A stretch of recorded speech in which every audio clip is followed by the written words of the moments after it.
Hi everyone. In this video, I'll be sharing some of my experiences with growth as an INTJ, and share some tips on alternative places where you can focus your energy if you're interested in self-development. So the basic premise of this video is that most people, including INTJs, prefer to live in a state of ease as opposed to unease. People who prefer to be happy than sad, relaxed than stressed, and generally want to have a better experience of life than a miserable one, right? It's kind of funny that I have to make this point on a video, but there are some, let's just say there are some people who do prefer to live in a polarized state of sort of constant anticipation and arousal, and are highly type A, and this video may not be useful or appealing to them, so this is for everyone else. So the first tip I have for INTJs and INFJs is that understand introverted intuition, right? So this is going to sound somewhat cyclical and self-referential, but if you're an introverted intuitive, you probably are always looking in, right? So this is a good picture to describe how I experience introverted intuition. Is most people are kind of looking out into the world, into the terrestrial landscape, and INTJs and INFJs are kind of submerged in this sort of underwater realm, and they can see things sort of bubble up from the seafloor before they bubble up to the surface of consciousness. So as a result, we have, I guess, a more active and perpetual introspective process. One of the consequences of having introverted intuition is that you think that you understand other people better than they can understand themselves. And this probably arises from the fact that INTJs have higher self-awareness of their cognitive processes and sort of linear thinking biases, and with more consciousness of their feeling process, which means that they're generally aware of sort of the vague unconscious stimuli that precede conscious events. So they feel like they're aware of their own biases because they witness them as they happen, and they can easily look at a situation from multiple perspectives. And as they're shifting perspectives, they can sort of feel the perceptual distortions that other people have. And as a result, they may think that their perspective mobility gives them objectivity, whereas they actually have their own layer of bias attached to introverted intuition. And it's really hard to see. It's really hard for INTJs and INFJs to admit or to even recognize their blind spots, because the blind spot usually has to do with the fact that they're swimming in their unconscious most of the time. It sounds kind of paradoxical, but introverted intuition needs to be turned on itself in order to see that you have blind spots, right? So you're swimming under the water of other people's oceans, but you also have a certain lens filter or lens distortion that comes with it. And you'll notice this if you actually talk to other introverted intuitives, is you'll notice that you'll have an easier time talking to other introverted intuitives that have similar perceptual filters as you, or perceptual distortions. They'll tend to emphasize certain parts of reality over others, and they'll tend to notice nuances in some areas as opposed to other areas, and you'll naturally harmonize with the ones that share your biases. And in a way, this is separate from values. This is separate from what you think is good. It's completely unconscious, but you have it. And the more aware you are of this, the less you intuitively trust that everything that you perceive with introverted intuition is correct or is an unfiltered insight. If anything, you'll develop more humility, and you'll probably engage in more sensing and questioning of these really strong insights that seem true at first. So the first thing I'd say is notice that you're swimming in water yourself. It's really easy to sniff out other people's biases and unconscious processes, but you have your own. And if you're always immersed in what's going on out there, it's hard to kind of look within. And it's hard to look within because you're always looking within with introvert intuition, but the act of looking within itself has its own sort of meta bias that you sometimes have to explore to understand that the things that you experience are filtered and are distorted. And I think understanding, and this is going to sound really abstract, but understanding the distortion isn't going to get rid of it, but you'll be able to control for it and sort of apply the inverse of that distortion cognitively as you're processing your insights, which may help you sort of fine-tune it to a more accurate understanding of what's going on. So the first tip is notice the water you're swimming in. All right, second step, or I guess second tip would be develop your valuation process. Most people will tell you, if you're an INTJ, that you're not feeling enough, and that's probably because you don't exhibit a lot of emotional expression or react emotionally to many situations. But as you probably know, you have very strong feelings, and you are probably the most aware of the range of possible experiences, emotional experiences, or I guess affective experiences in the psyche. If you're an imaginative INTJ, you're probably swimming in an unconscious sea of fantasies, of rich, multi-layered, multi-textured images and reactions to situations and imprints of other people's psyches as you're going through life. And that may convince you that you have a good understanding of feeling, which is that you have a good understanding of how minds work and how emotion works, as an abstract concept, that is. So you probably have a picture of that's kind of on the left, where you sort of map out emotions and feelings and observe their interrelations and create somewhat causal connections between them, and think that you understand other people, right? Now, when it comes to your own feelings, you're very good at passively observing them, but not controlling them or interacting with them in any sort of intelligent way. So what you have is that simple 3-button control, where it's just open it up, close it, or stop it. A very sort of like a trinary sort of a controlling mechanism.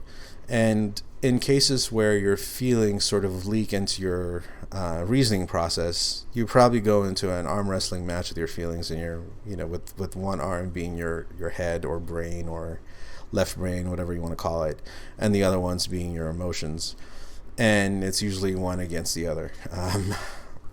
I want to sort of present this, I guess, developmental ideal, a state that you can reach, where you, instead of quantizing your feelings into these sort of discrete labeled phenomena that you're not really comfortable with, that you understand and can sort of enjoy aesthetically from a distance, but don't really indulge with or interact with in any meaningful way, to sort of the picture that's on the right, which is a multi-dimensional, multicolored sort of model of that's colors, but you can think of the gradients and the sort of infinite nuance that's possible in that picture.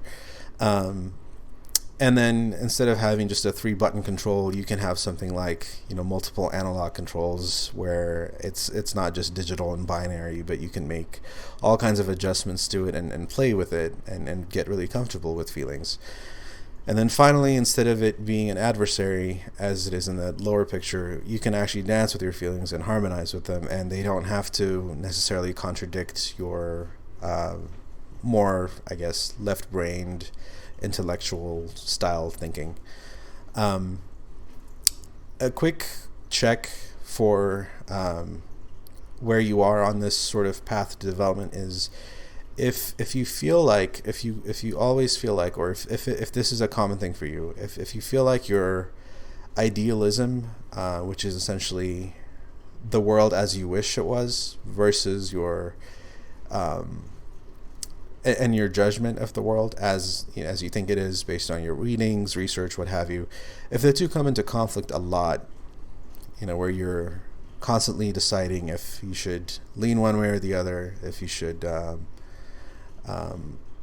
act as if the world is how you wish it was versus how you think it is. So a good example of that is in social situations. If you sort of would like to believe that people are better than they are, and they act in ways that disappoint you, and then you create a sort of a distorted view of human nature from that one experience. If you have issues where your feeling toned sort of model of the world changes a lot, then it's probably a good indication that you have like a passive perception of values, but you don't really interact with them in an intelligent way. And I'd recommend just surrounding yourself with INFPs, ISFPs, ENFPs, ESFPs, and other sort of introvert feeling types to learn from them, and they'll if you find a healthy one, they'll probably coach you along. But I don't have all the tactical answers, but basically that's an area that you can develop that'll really help you with enriching your experience, and also just minimizing this constant conflict between the head and the heart.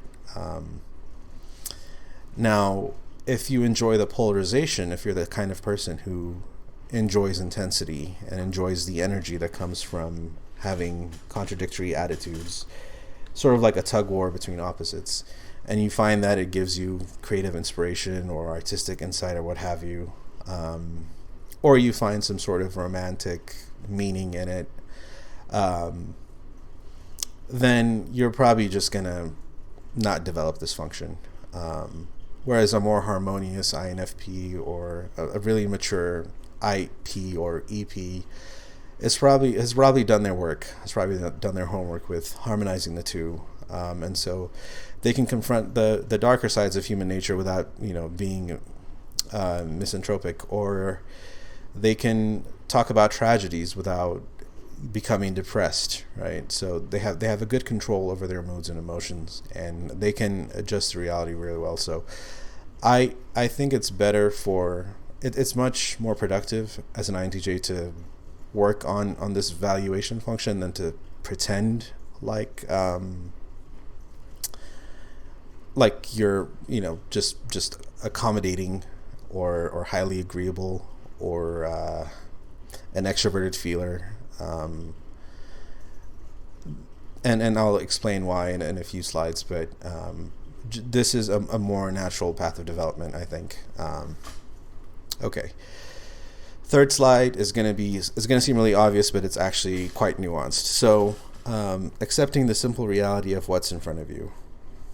Now, I have a picture here of a shape on the ground, and the different perspectives are saying, it's a 6 or it's a 9, and that's kind of how I experience introverted intuition in most situations. Is I can walk into a situation and sort of see like an infinite number of vantage points or perspectives, and there is a sort of intellectual pleasure that comes with exploring these abstracted perspectives and I guess sometimes scenarios projected into the future, and I forget what's right in front of me. I forget the raw data that's in front of me, and this can really lead to missing out on life. A good example of that is, and I don't just mean the sensory stuff, it's also with people. So for example, with the Myers-Briggs system or psychology or what have you,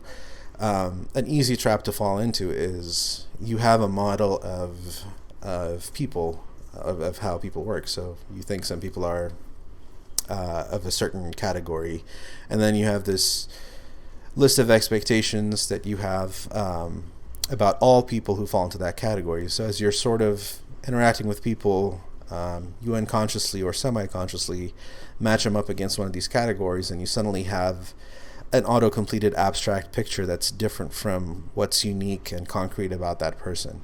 And so this tendency to move towards abstracted ideals essentially moves you away from what's unique and particular and concrete about any given situation. And in reality, everything is unique, right? So I think Carl Jung said something like, the individual is always an exception to the rule. But you get the point. So I recommend, instead of engaging in even more abstractions, so instead of learning about the laws of human nature or what have you, actually interact with human nature and actually see individual, unique human beings and play with them and interact with them and experience them for their uniqueness. And it's going to seem very boring and normal at first. It's funny that the two words kind of go hand in hand in the INTJ mental landscape, but what seems like dull and unstimulating is eventually you're gonna grow your sensitivity to uniqueness. And really, I think this is just what's conveyed by introverted sensing, and extroverted sensing, which is essentially what's unique about a situation, right? And the benefit of this is that you get to enjoy life a little bit more, and you get to really experience life as a series of moments instead of this project to try to understand the universe. And given just the shortness of life and the uncertainty surrounding it, it's kind of sad to think that an INTJ can just spend their lives sort of creating these somewhat defensive models against everyday things without actually experiencing every day, and living in their heads. And I think that just submitting to what is instead of what you expect it to be, or this abstraction you have of it, so like looking at a plane and seeing an airplane instead of the laws of physics, essentially just turning down the knob on the abstraction process will help you find a little bit more peace. All right, number 4 is lean into the chaos. So INJs, and especially INTJs, don't like chaos. We flee from it. We hate it. We find refuge in physics and laws and stability and order and principles. And the everyday where things can go wrong and things are unpredictable and wild is uncomfortable for us. If we encounter chaos, our natural tendency is just to think that it's a project. It's something that we don't understand. So since there's a bias that the universe is, or I guess an underlying premise that the universe is orderly and rational, and whatever we perceive as chaotic is just the part that we don't understand. So we we research a lot and we learn a lot and we think a lot. And a lot of it has to do with chaos aversion, especially in the future. So if you're living in a chaotic environment right now, you're likely already trying to add some sort of order to it. But looking ahead into the future, if something seems unruly or uncertain, or you don't have enough information about what's going to happen, or your prediction algorithm, so this sort of process that you have where you think of a situation and you're creating all the potential contingencies that could happen, or plans for those. If you engage in that kind of cognitive process, then the thought of tolerating chaos is just going to seem really uncomfortable for you. But I think you should lean into that discomfort. And a lot of people are going to tell you, so if you're looking for like self-improvement, self-help and stuff, you're naturally going to be drawn to things, or I guess theories that tell you that the universe is orderly and there are these abstract patterns that are universal. So, whether it's psychology or physics or what have you, but they're not entirely applicable for everyday human life. So if whatever plans you're making today or tomorrow, or for the next year, next 5 years. It's likely going to involve human beings and just a lot of uncertainty around the world. And your natural tendency is going to try to map out, every potential thing that can go wrong, or engage in risk management and stuff. And that's time that's stolen away from the present moment. There are way too many variables in the world to try to control for everything. And sometimes you just have to delegate that computation to nature and just go with the flow.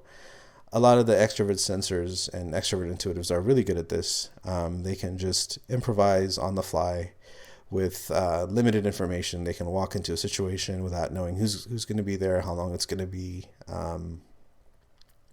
They can interact with strangers without doing any sort of foresight. And that makes life generally a little bit more enjoyable for them. And really, it's just understanding that there are limits, there are cognitive limits to how much you can process. Even the best predictions you make can sometimes fail. And it's really just deciding, is it worth it, given that life is finite and, we're all here just to have some experiences. Is it worth it to try to control everything for fear that, one variable may go wrong? One social benefit that I would like to add to this is if you can engage the same level of wavelength when it comes to planning or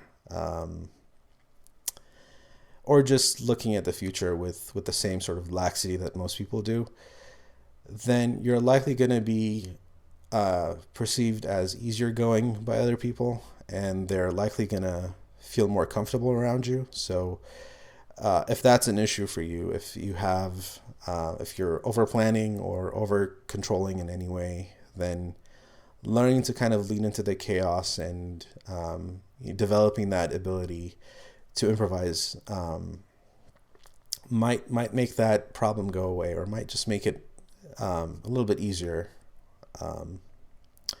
One final point on this is your natural tendency is to get away from chaos. And given that the introverted intuition, process is running on autopilot most of the time, and you already have these insights of what's going to happen before you're even aware of it, and that may produce some anxieties in many situations. So this constant seeking ahead into the future, is letting go of that is going to be hard. So instead of just discarding your insights into the future, I'd recommend actively pursuing situations where introverted intuition isn't going to work. So this could be sports, or something like improv, or a situation where you don't have all the variables, and things can go wrong, and there's a chance at like a manageable risk of danger. And that's really just going to give you the courage to sort of genuinely lean into chaos, not sort of in a sort of pseudo self-gratifying way where you have the railings and you have the training wheels, but in the way where most people experience chaos in every day, just not having all the answers ahead of time and going with the flow of life. If you're stuck in the optimization mindset where you're trying to optimize for lifespan, income, any other social metric, or life variable, this is going to sound unappealing and it's going to sound irrational to you. But like I said in the second slide, the point of this video is to give you more ease, go away from tension and unease, and really highlight the fact that a lot of these issues you may have as an INTJ are sort of self-constructed, in the sense that other people are able to deal with the same objective problems that you're dealing with a lot less psychological tension, a lot less intensity, and a lot less arousal. All right, so finally, get clarity. And this is sort of the end result of kind of succeeding at the previous steps that I shared. But if you're like me, and most INFJs and INTJs I know, you have very low tolerance for bullshit. And by bullshit, I just mean the lies that people tell themselves, the small talk, the rituals, the personas, the stuff that people project. And you have, if you're an INTJ, especially with stronger feeling tendencies, you may have a strong need to sort of create a coherent, sense of self, or stable and clear sense of a mission or your values. And the natural tendency of introverted intuition is just to gather data. So it's just gathering perspectives and just storing them. There's no organization happening. There's no prioritization. There's no valuation. So if you're just living if you're just swimming in a sea of perspectives, you're going through life and you're just randomly switching from vantage points and experiencing what it's like and tasting this and that, and it's just an aesthetic experience without any sort of goal or any sort of organizing factor, your life is just gonna be a little bit fuzzy, right? So it's going to be a little hard to look inward and find any sort of alignment. So what I recommend is, instead of doing what other people, or I guess like other gurus and stuff say, where it's like just find one value that's your core self or what have you. I would just recommend limiting your scope. And again, this is going to go against the tendency for introvert intuition to just eat as much data as possible and enjoy as many perspectives as possible, because it's fun, it's empowering, and it feels like it's progressively building up to some large insight about the universe, right? I'm sure you get me if you're an NI Dom. And my recommendation would just be to enjoy the feeling of clarity you get when you look inwards, right? You probably meet some people out there, maybe this is you, but the idea of looking inwards may seem uncomfortable because there's just some issues you've been pushing down, or some stuff you're putting on the back burner, or maybe you're in a state where your mood is all wrong, or you're depressed. Or you think you have some underlying issues that are long-term and you're just repressing them, or what have you, or there's some traumas coming up. But psychologically, if the idea of living in your own psyche and looking inwards is discomforting, you're not going to feel at home as an introvert intuitive. A lot of other people, I think, can get away with it because their primary mode is living outside their psyches in the external world and the world of people, so they can get away with just letting go of their inner life. But if you're an introvert intuitive, chances are you can just like meet a person randomly and just get a good idea, a good glimpse into what's going on inside of them, what they're like intuitively. And you probably have radical self-honesty, so you're likely to quickly admit mistakes if you've made them, at least to yourself. So even if you don't admit it to other people because it can damage your social reputation in that immediate context, you're going to have a yucky feeling afterwards, because you also have that organizing tendency to sort of clarify and align these perspectives that you aggregate, right? So I say you should prioritize clarity as a value in your life, and that'll just give you a lot of peace, in my opinion. There is a trap with introvert intuitives to essentially get lost in perspectives because they can be enjoyable. So, if you have a rich imagination and you like fiction, you can get lost in a character, or even a completely contrary viewpoint. So, it's like the point of view of a serial killer or something like that, where even though it's something very remote, to you, just the stimulation and the differential between where you are and that third party perspective is so enjoyable, right? Or is interesting or intriguing or disturbing in one way or the other, that just the emotional variance that you get from those experiences may convince you that it's healthy to do that, but unless you map them to something consistent and useful, it's just going to add a lot of turmoil and turbulence to your everyday emotional well-being. And like I said, it's a choice, right? So some people prefer to live in a polarized state where they think that they're approaching some sort of grand vision, or they're fixing some problem, or they have a large mission in life, so it's okay to sacrifice momentary happiness for a larger thing into the future. And they're all self-justified in their own unique ways. But this is for people like me who really just want to have some peace and want to chill out and enjoy life without getting too caught up in the perspectives. So I hope this was useful.